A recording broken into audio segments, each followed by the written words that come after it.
Welcome once again to Commander by Danon. Today we continue to build budget decks led by the reprinted Legends coming in Innistrad Remastered. Leading our deck for this video is Torens Fist of the Angels. Also, and I know it's annoying to keep hearing this, but statistically if I don't ask you to like and subscribe, the video gets fewer subscribers.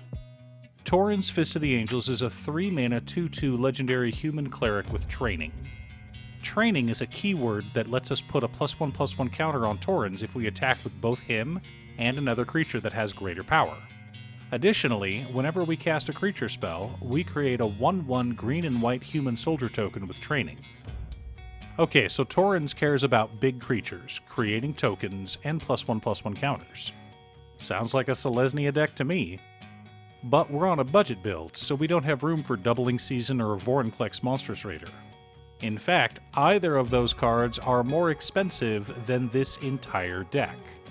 But that doesn't mean this deck is weak by any means. We can easily overrun opponents with a huge army of creatures. This deck is designed to go both wide and tall. But before we get to our deck list, a quick word from our sponsor, Ultimate Guard.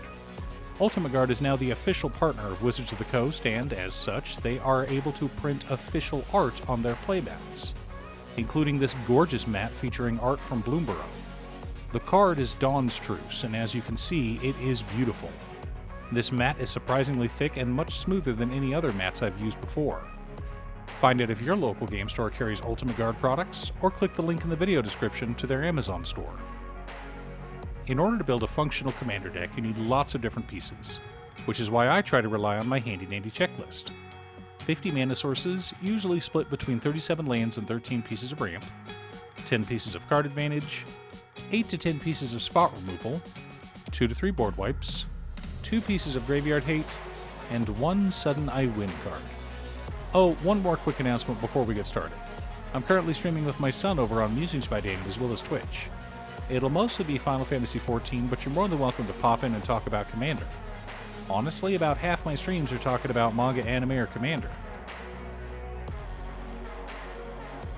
For lands, we're running Command Tower, Exotic Orchard, Sun Petal Grove, Arctic Treeline, Radiant Grove, Canopy Vista, Brushland, Temple of Plenty, Selesnya Sanctuary, Rogue's Passage, Scavenger Grounds, Myriad Landscape, Evolving Wilds, Terramorphic Expanse, 13 Forests, and 10 Plains.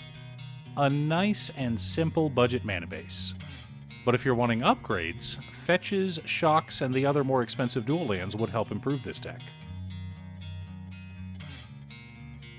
Our mana ramp consists of Catilda Dawnheart Prime, Basking Broodscale, Soul Ring, Arcane Signet, Farseek, 3 Visits, Rampant Growth, Cultivate, Kodama's Reach, Harrow, Skyshroud Claim, Harvest Season, and Celebrate the Harvest. I really wanted to add Okettra's Monument as well, but that wouldn't fit in the budget. You're more than welcome to, of course. For card advantage, we've got Laid to Rest, Inspiring Call, Mentor of the Meek, Shamanic Revelation, Rumor Gatherer, Lenore Autumn Sovereign, Kutzul Malamet Exemplar, Camaraderie, Lifecrafter's Bestiary, and Idol of Oblivion. Thematic and consistent card draw means that so long as our deck is doing the thing it's designed to do, make tokens and put +1/+1 counters on them, we'll always have a handful of cards. Our interaction and spot removal package consists of Unbreakable Formation, Make a Stand, Your Temple is Under Attack, Repel the Abominable, Return to Nature, Swords to Plowshares, Path to Exile, Sundering Growth, Beast Within, Destroy Evil, Generous Gift, Thraben Charm, and Requisition Raid. A good mix of thematic removal, staples, and protection from board wipes. Speaking of which, for board wipes we've got Austere Command, Cleansing Nova, and Hour of Reckoning. I wanted some flexibility with our wipes. The core of our deck consists of Juniper Order Ranger, Kyler, Sigurd and Emissary, Champion of Lampholt, Mikaeus the Lunarch, Queen Alinal of Rudak, Maja, Bredegard Protector, March of the Multitudes, Victory's Envoy, Felidar Retreat, Death's Presence, Scurry Oak, Ivy Lane Denizen, Rosy Cotton of South Lane, Herd Baloth, Wildwood Scourge, and Enduring Scale Lord. Supporting our plan, we've also got Abzan Falconer, Metastatic Evangel, Coppercoat Vanguard, Tuskguard Captain, Sigarda's Summons, Envoy of the Ancestors, and Elite Scale Guard. Lots of enhancements for all of our modified creatures and tokens. Now that we have our deck list, let's compare it to our checklist. 50 mana sources split between 37 lands and 13 pieces of rain. Right on target. 10 pieces of card advantage. 13 pieces of interaction. 3 board wipes. 3 pieces of graveyard hate in Scavenger Grounds, Return to Nature, and Thraben Charm. 1 sudden I win card in Hour of Reckoning. If we have a board full of token creatures, we can cast Hour of Reckoning to clear away our opponent's blockers and swing out for the win. But in order to get enough tokens to win the game, we'll want one of our infinite combos, which I'm sure keen-eyed viewers have already spotted. Allow me to explain. First, we need a creature that puts a +1/+1 counter on a creature whenever another creature enters the battlefield. Oh look, we have 2 of those, Ivy Lane Denizen and Rosy Cotton of South Lane. And then we need a creature that creates a token creature every time we put a +1/+1 counter on it. Oh look, we also have 2 of those in Scurry Oak and Herd Baloth. We need 1 from column A and 1 from column B to create an infinite number of tokens.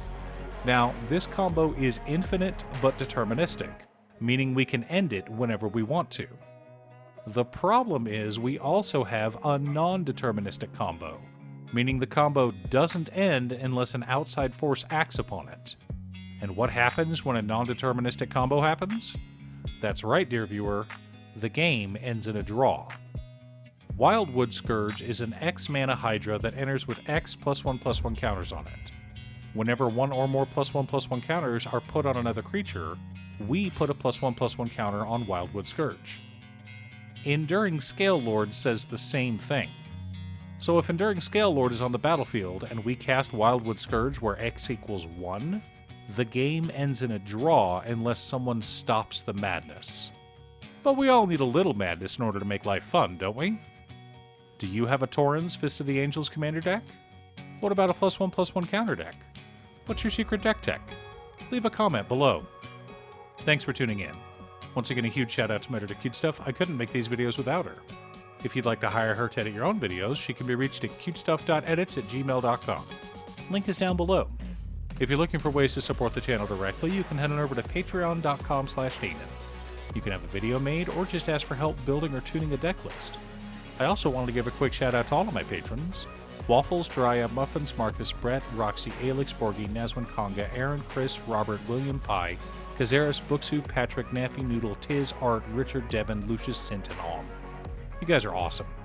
I post new Commander Deck videos every weekday, so be sure to subscribe and ring the bell to be notified of new videos. Again, thanks for watching, and I'll see you all again next time on Commander by Danon.